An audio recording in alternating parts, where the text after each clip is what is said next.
April 8వ తేదీకి 12వ తేదీకి మధ్య వ్యవధి ఎంతో తక్కువ. ఈ కాస్త సమయంలోనే డొనాల్డ్ ట్రంప్ పొంతనలేని మాటలు మాట్లాడారు. చర్చలకు డ్రామా తానే తెరతీసి తానే తెరదించారు. పండుగ చేసుకోండి, మీ దేశాన్ని పునర్నిర్మించుకోండి అని ఇరాన్తో అన్న ట్రంప్ ఆ బాధిత దేశం వాదనలే వినిపించుకోలేదు. ఈ నేపథ్యంలో అమెరికన్ సెంట్రల్ కమాండ్ ఇప్పుడు మానవతా సాయానికి దారులు మూసివేసింది. హర్మూజ్ నుంచి నౌకలు ఎలా వెళ్తాయో చూస్తామని బెదిరిస్తుంది. అయితే ఇప్పటికీ హర్మూజ్ తన ఆధీనంలోనే ఉందని ఇరాన్ చెప్తోంది. యుద్ధం చేయటం, చర్చల పేరుతో ప్రపంచం ఎదుట శాంతిదూత అనిపించుకోవాలి. ఎవరి మీదైతే యుద్ధం చేశారో బాధితుడిగా మిగిలిన వారే దిగిరావాలట. ఇది అమెరికా లావాదేవీల దౌత్య పరమార్థం. నిజానికి ఇరాన్తో చర్చలు విఫలం కాలేదు. అమెరికానే అర్ధాంతరంగా వెనుదిరిగింది. తాజా పరిణామాలతో అమెరికా బయట దేశాల నౌకలను హర్మూజ్ దగ్గరే అడ్డుకుంటామని హెచ్చరిస్తుంది. అగ్రరాజ్యాధిపతి ట్రంప్ పదే పదే సాపత్యం లేని మాటలు మాట్లాడారు. కాల్పుల విరమణ రోజు అంటే ఏప్రిల్ 8వ తేదీన 2 వారాల గడువిచ్చిన ట్రంప్ ఇస్లామాబాద్లో చర్చలకు ఉపాధ్యక్షుడు జేడీ వాన్స్ నేతృత్వంలో ఓ బృందాన్ని పంపారు. ఈ బృందం ఇరాన్ పార్లమెంటు స్పీకర్ ఘలీబ్ బాఫ్ నాయకత్వాన హాజరైన ఇరాన్ టీంతో చర్చలు జరిపింది. ఏప్రిల్ 11వ తేదీన 5 గంటలు ఆలస్యంగా ఆరంభమైన చర్చలు 12వ తేదీ వరకు 21 గంటల పాటు సాగాయి. అమెరికా వైస్ ప్రెసిడెంట్ ఎటువంటి డీల్ కుదరలేదని ప్రకటించారు. ఇది ఇరాన్కు బ్యాడ్ అని, తప్పంతా ఇరాన్దే అన్నట్టు ఓ వ్యాఖ్యను జోడించారు. ఇరాన్ అతిగా ఆశపడుతుందని అమెరికా అంటుంటే, తాము సహనంతో వివరంగా మాట్లాడుతుంటే అమెరికా అర్థాంతరంగా వెళ్లిపోయిందని ఇరాన్ మండిపడింది. ఇందుకు ఇరాన్ కోరిందేమిటి?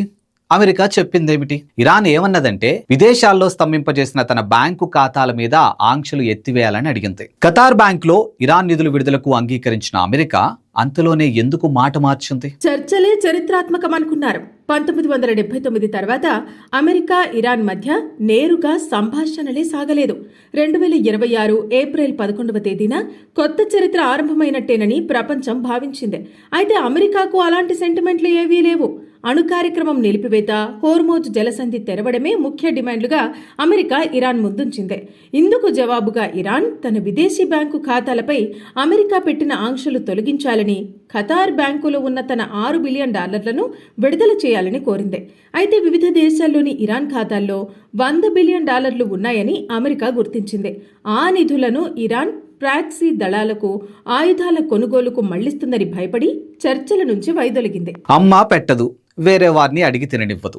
అమెరికా వైఖరి ఇదే చందంగా ఉంది. యుద్ధ నష్టపరిహారం ఇస్తానని, పునర్నిర్మాణం చేసుకోండన్న అగ్రరాజ్యం ఆఖరికి మానవతా సాయాన్ని మరిచింది. ఇరాన్ ఏమీ బిచ్చం అడుక్కోలేదు. విదేశీ బ్యాంకుల్లో ఉన్న తన డబ్బులే తనకివ్వాలని కోరింది. మీరు దాచిన 400 కిలోల యురేనియం ఇస్తే డబ్బిస్తానని షరతు పెట్టింది. ఇరాన్కు సాయపడే దేశాల మీద 50% టారిఫ్లు తప్పవని ట్రంప్ హెచ్చరించారు. ఇరాన్ బృందంలో అబ్బాస్ అర్ఘాచి యూకేలోని కెంట్ వర్సిటీలో 1996లో PhD చేశారు. బ్రిటిష్ మార్క్సిస్ట్ ప్రొఫెసర్ మార్గదర్శనంలో రీసెర్చ్ కొనసాగింది. ఇరాన్ అణు కార్యక్రమంపై ఆయనకెంతో అవగాహన ఉంది. ఇరాన్ తన దగ్గరున్న 400 కిలోల యురేనియంను తాను కొనుగోలు చేస్తానని అమెరికా బేరాలాడుతోంది. కానీ IAEA తనిఖీలో యురేనియం జాడ తెలియలేదు. ఇరాన్ అణు కార్యక్రమాన్ని విస్తరించే స్థితిలో లేదని అమెరికా నిఘా విభాగ డైరెక్టర్ తులసి గబార్డ్ కూడా అంగీకరించారు. అయినా అమెరికా యురేనియం తనకు విక్రయించాలని అడుగుతోంది.